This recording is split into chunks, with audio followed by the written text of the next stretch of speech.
Rich, I want to start a little bit about your background, and maybe that'll lead us into your decision to write a book. Yeah. So my background, let's see. Currently, I am sitting very close to Barcelona where I live, and I've been living here for 23 years. But I grew up in Chicago, born in the suburbs of Chicago, grew up in Chicago, studied in central Illinois, never had a passport before I was 20 years old, and then decided to go study in St. Petersburg my a summer between my sophomore and junior year.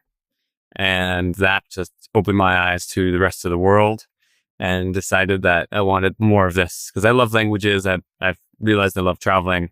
So then I went back to college, took a semester to go study in Madrid and fell in love with Spain, uh, majored in Spanish and Russian. Not sure what you're ever going to do with that, but I just liked it. So I kept going with it. And I really just love study abroad. This idea that a student could go and open their horizons in another world. And so I started working at it straight out of college. I got a job in Chicago with a big study abroad provider that sent students all over. My job was just to convince students to go study abroad and then help them before they went. So it's perfect for me.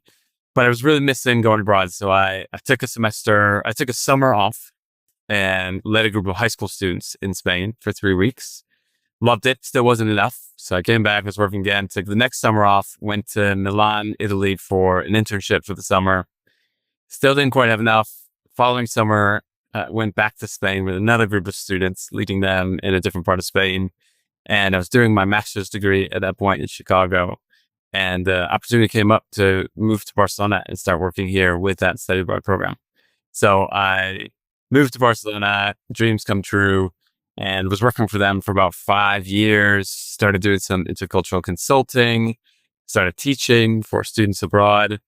And then in 2009, started my own company, basically my own study abroad company in Barcelona.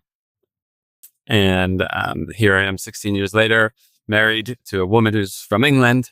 Our kids were both born in Spain. They are multicultural, multilingual, and living the life. That's so cool. What an adventure at kind of every step of the It's, way.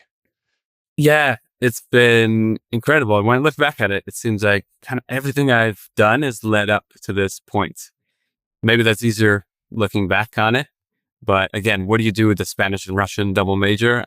I don't know. I just kept following that, followed what I loved about study abroad, and here I am. But as I say in the book, I didn't think that I would make it.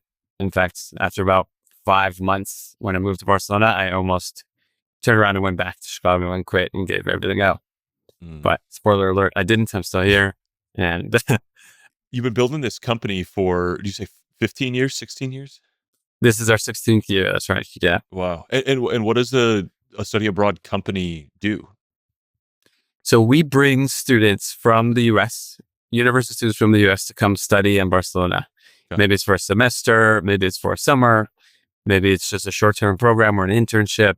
And we help bring them over. We run the academics. We work with local universities, and we do all the cultural integration. So we're making sure these students improve the language, get out of their comfort zones, meet local people, get to know the city, get to know about themselves while they're here, and have this experience that I had, which was open your eyes to new perspectives, see what else is out there in the world.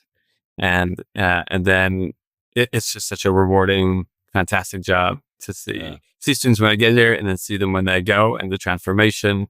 I still hear from students that from 10, 15 years ago that say, I think about Barcelona every day still. It was such a big part of my life and my experience. That's so cool. That sounds like such a fun thing to do.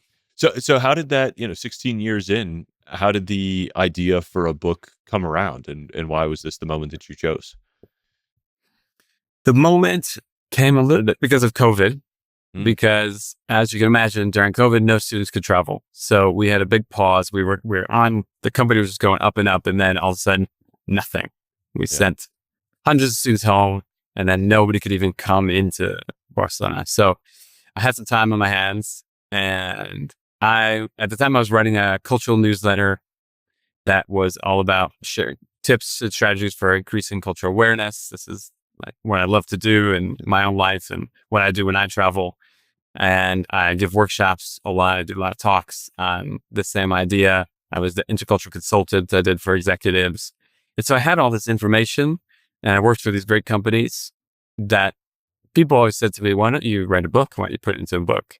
And typical, I don't have time for it. I don't know how do you start. Like, how does somebody write a book? I don't even know. And then I thought, you know what? COVID came. Before that, though, I talked to somebody who had worked with Scribe. Mm. And he said, yeah, I got this book. He was my business coach. He said, my book came out, it did through Scribe. So I looked it up and loved who everyone I talked to, loved the process, the procedure, and the fact that they made me think from the first second that I could do this. Because I never thought I could write a book. I have friends who've written books. And I just think, how do you do that? And then I talked to the people at Scribe, and they made me think I could do it. And I did. That's awesome. That's what we do. We unlock the wisdom in your head. There's so many people with such valuable things to share that it's just hard work, and it takes a thoughtful system and process to get it out. So what was the goal? What was the motivation to go through this experience? Because it's not a small amount of work, even with a great support system and a team of experts. Yeah, it definitely was a lot of work. My goals were several goals. One was that there was no book on the market for students to study abroad. So my book is called Like a Fish in Water, How to Grow Abroad When You Go Abroad. And it's aimed at the student that's going to study abroad anywhere in the world and doesn't know where to start in terms of what am I going to get out of this? I saw too many students that came abroad and just skimmed across the surface and went away saying, that was a great experience, but couldn't articulate what they got out of it. Probably didn't make the most of it while they were there because they didn't know what to do. And I feel like I had the information to help more students. So I love the fact with Scribe when they talked about the avatar, who is your audience? Mm-hmm. And probably like most first-time authors, I said, any student studying abroad. And they're like, no. You need to narrow it down. I love that. And having one person in your mind as you're writing it. And so my goal is for that one person, and then obviously many people like them, to go abroad and know how to get the most out of it before they go, while they're there, and then once they're done, how to use that experience to help them get a job, how to get them into those interviews, and not just professionally, but personally as well, like how to use it for a better life. And so I also loved when Scribe, I'll probably say that sentence many times, but I loved how you all asked us, what is your champagne moment? Mm-hmm. Right, that one moment that you're going to be so excited to say this is worth it. And then what are the 3 goals? And my champagne moment was the first university that buys copies for all students that are going abroad. And I expected it to happen hopefully within the first year. And it happened 2 months after I launched the book. Wow. The first university said, we want to buy, and it wasn't a ton, but it was maybe, I think it was 75 copies for every student that was going to Rome.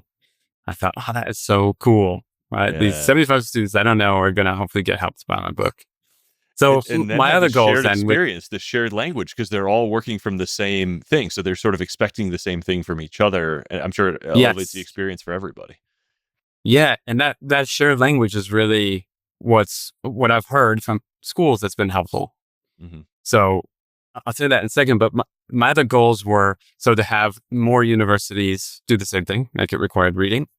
And now there's about at least 10 universities that are doing it, or different institutions that are buying copies for everybody. My hope is to grow my business because of it. And that's a little bit harder to determine exactly, but every year since 2022, we've been growing. And just 3 months ago, the company was acquired by another company. So we were bought out. And one of the things they really loved, aside from our growth, was our cultural integration. And the fact that I could say, I wrote the book on study abroad. And, humbly, of course, it's not the only book that's out there for educators, but it was a book that people liked. And putting my name to that was really powerful. And then my other goal was to get paid speaking gigs, because I've been speaking a lot for free for universities about stuff I talk about. But after the book, I start I've started to get paid for it. So that's been exciting. That's incredible. We all share inside Scribe. We share the wins and the celebrations of the authors, like even many years after. And our team was commenting that it's been like you've had such a steady ramp up, right? Like even though you had this great run out of the gate with this university placing orders, your best sales months have come. You're more than 3 years from publishing now. Just about 3 years. Yeah. Yeah. Okay. And it's still, yeah, there's been peaks. There's been peaks throughout, but as of right now, I'm still talking to universities to buy. One university is looking to buy 400 copies for every student that goes abroad, and so Huge. yeah, it was good out of the gate, and then there's just been peaks, and it's still going. And honestly, I could do more marketing. I haven't. I'm thinking about writing a second version of the book pretty soon, which I think will get the word out there again. But it's been exciting. It's been fun. Other great things, aside from just numbers, of course, but the university would say that their orientations they would do for students before they went abroad were awkward silences, students that didn't want to say anything.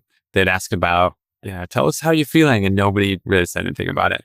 And then they gave copies of my book, and they had them read some of the first chapters.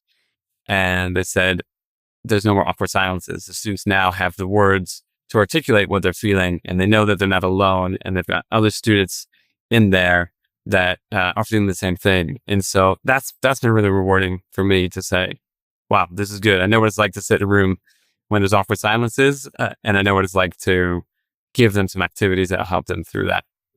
Yeah, that's really cool. So, was there in the creative process, like a lot of times authors come in with this about to make this mistake of like putting everything they know in one book, or as you mentioned, like not having a super specific avatar that you're writing to. Mm. How did you sort of navigate that creative process? What was your kind of biggest challenge or creative crossroads as you worked through your book? I navigated by getting support from the Scribe team. When I was going through my cohort, we had weekly calls that were optional, and I was there Yeah. every single week, getting all the help that I could get from the cohort or from the people that were helping me. And I did what you all told me to do, which is it's kind of like one foot in front of the other, 250 words a day, just do that, come with the questions. So I navigated by making a lot of mistakes. I mean, I love that idea of the vomit draft, if that's the way you're still calling it, which is Yeah. just get it out. Don't look back at it. Just get it all out. And that was really helpful to me. And it's so useful to think, okay, it doesn't have to be great coming out, because it wasn't. I wasn't a great writer. But just by getting it out and then talking to the group and then practicing, I'm seeing, yeah, it did get better and got better.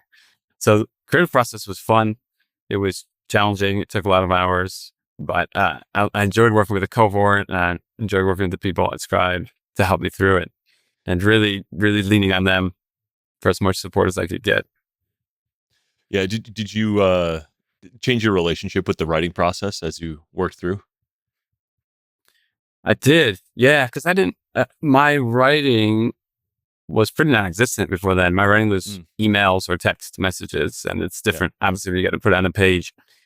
And more, my content was workshops. So I was used to the spoken word in front of people, getting audience feedback immediately, taking that and going with it. This is a different style, obviously, because somebody's sitting down and reading through it. So I had to learn that, but it was helpful. It was just helpful to lean on, like I said, the support that I had there. And Yeah. as you go through it, and my process, I think was like 15 months from start to book. That's a long time to be working at something pretty much every day, a little bit every day. Hopefully Yeah. you can get better at it.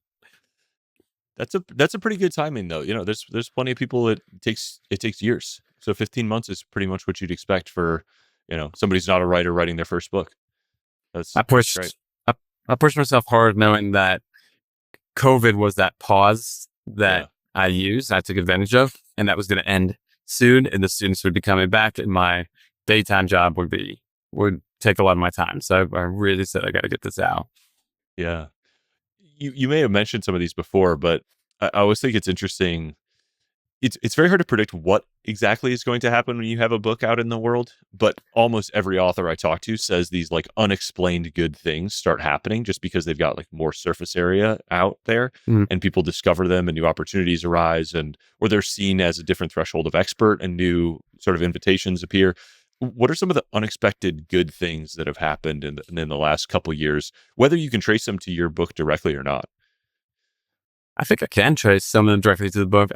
I've made connections with some really smart and creative people because of it. So people will know that I've read the book and they'll reach out to me. And then I get to go to these conferences and speak at conferences. And there I get to meet people and get their feedback and learn from them and learn what they're doing. And of course, everything in the book was not my own thing.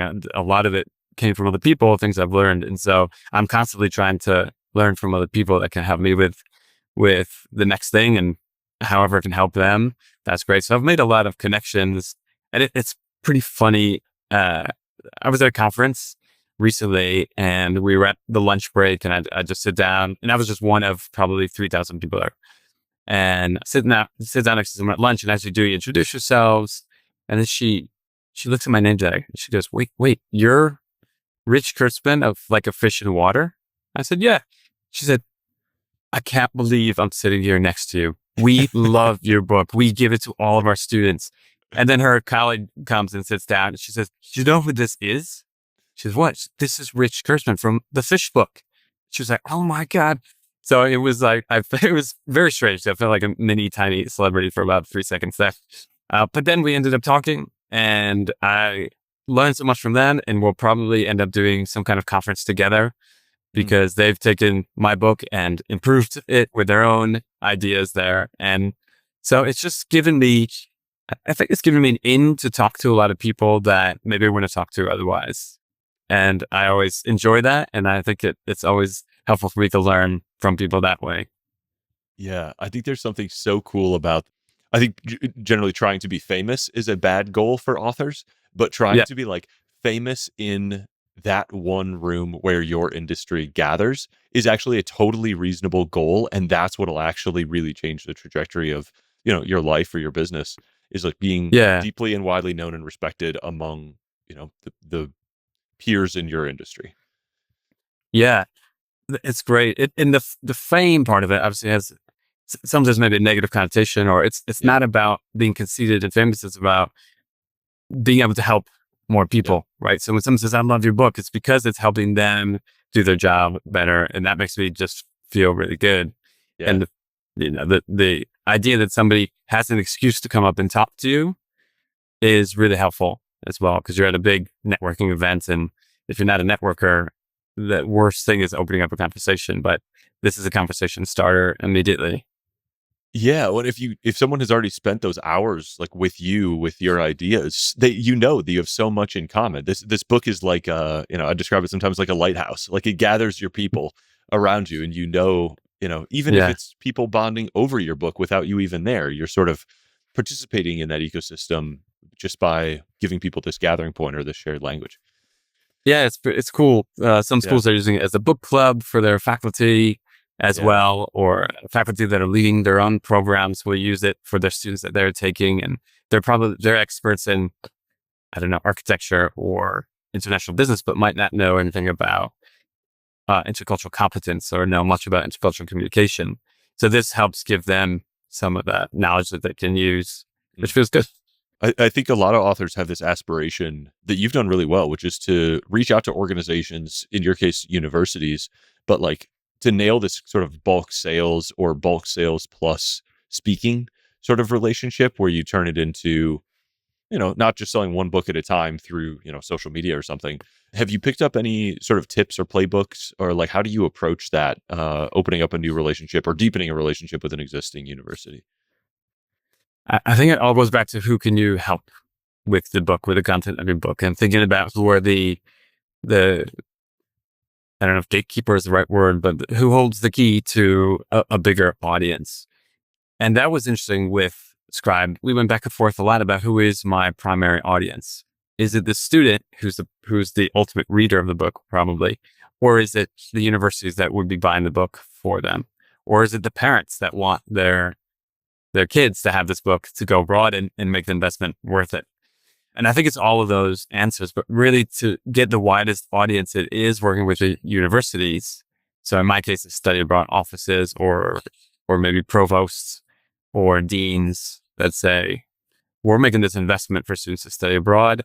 We want them to come back to campus as internationalized as possible, having gotten as much out of this experience as possible. So we're going to invest this little amount of money to give them the book. And so I leveraged my contacts that I had through the company already.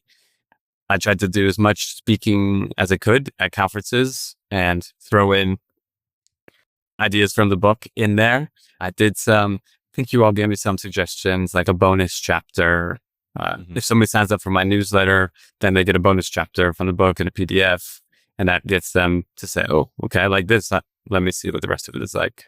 But yeah, that's helped spur more book sales, of course, because it's buying in bulk. But yeah, the book sales, like the numbers don't mean as much to me as like, okay, I know that these students that are going around the world have my book. And that's just really neat for me to think about.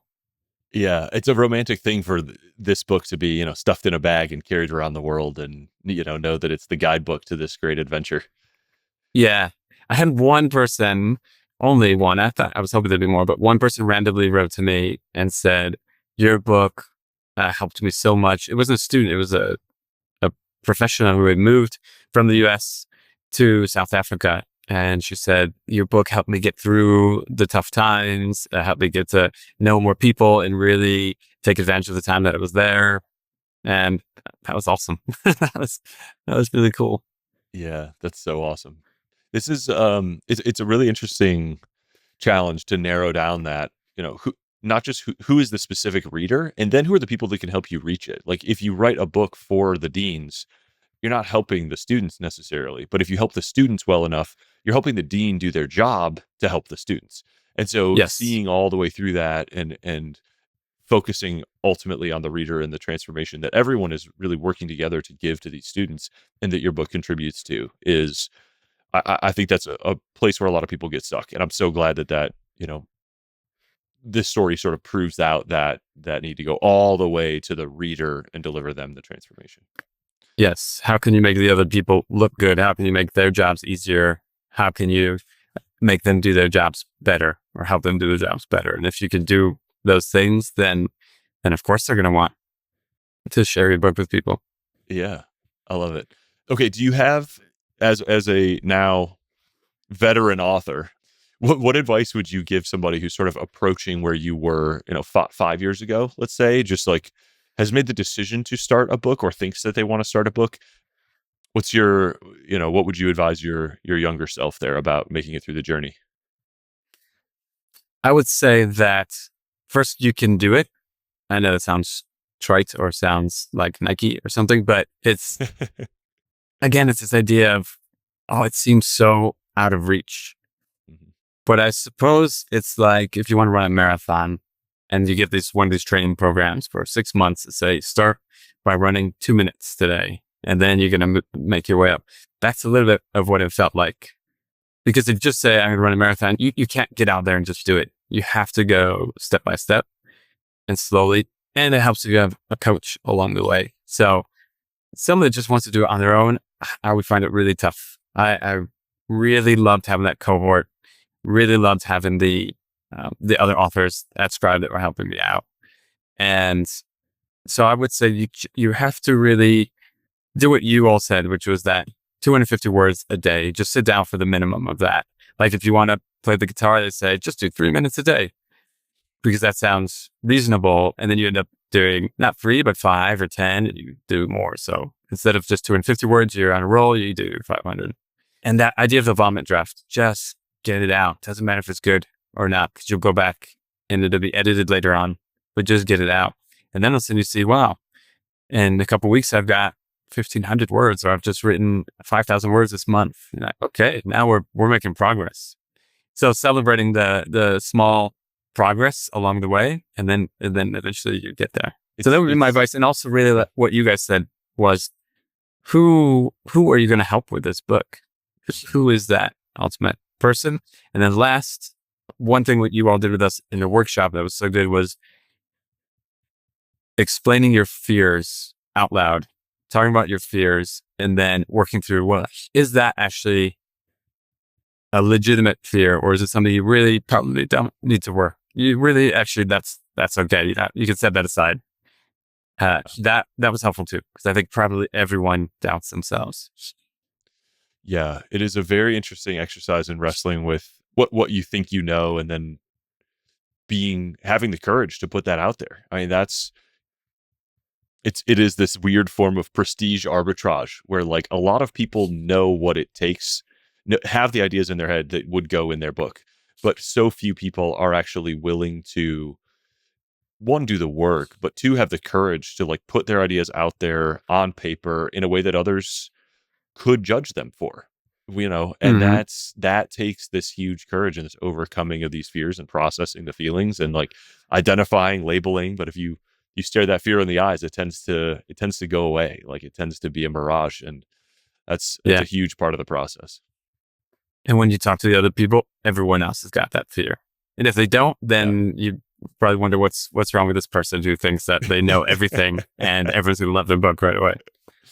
But it's funny, even, you talk to like somebody like Stephen King, who's written dozens and dozens of books, and the same thing is still there. It's creative work. We are always egoic and somewhat fearful animals, and Mm. building that muscle of overcoming that and putting yourself in an environment that makes it easier to overcome that is really a super, super high leverage thing that can sort of get you through these rapids and onto the other side where the wind's at your back and unexplained good things are happening to you all the time. Yeah. Yeah. And you can always say you've written a book. You can always say you've written a book, at least one. And it sounds like you might have another one up your sleeve. I think so. I've definitely thought about it. Obviously, business is kind of taken over again, so I jumped back into that. But now I'm ready to do probably another version of this book. And there's so many other. This is maybe unexpected as well, that people have come to me and said, "Oh, do you have a version of this book for educators? This is for the students." So I thought, okay, maybe I need an educator's guide to my book. Do you have a pocket guide for this book? Because my book's pretty long. It's 320 pages or so. Mhm. So do you have one that's a little bit lighter? And so that I wasn't thinking about when it first came out. I haven't done the audiobook yet, so that's something I'm thinking about as well. That I think audiobook is huge, man. I can't believe the percentage of sales was higher than I expected for my book in audio, and it just keeps going up. The share of audiobook, especially for nonfiction stuff like this, is unreal. And some people just interesting. literally only listen to audiobooks. If a book doesn't Yeah, exist in their Audible app, it doesn't even register to them anymore. right. Did you read it yourself? I did not. No, Okay. I didn't quite trust my performing skills. Yeah. Yeah, it It's takes an a art, and talent. it's hard work. Yeah. Yeah. Yeah. Yeah. Well, that's something else that I've thought about too. And now the question is, would I do that with my first longer book or with a shorter book? And I haven't figured that out yet. Yeah. Well, lots But of again, it's that lots of confidence to say, opportunities. Yeah. yeah. And the confidence to say, I've done it once and I think I can do it again. Yeah. It does. It becomes a little addicting, though the fear never totally goes away. That's right. Uh, That's right. well, Rich, thank you so much for taking the time to share your stories and your tips and your experience. I'm very proud that we played a role in helping you sort of export your brain to all these students all over the world, and it sounds like such a fun job and such a fun world to be a part of. It is. It's a wonderful job. And thank you for all of your help in making it happen.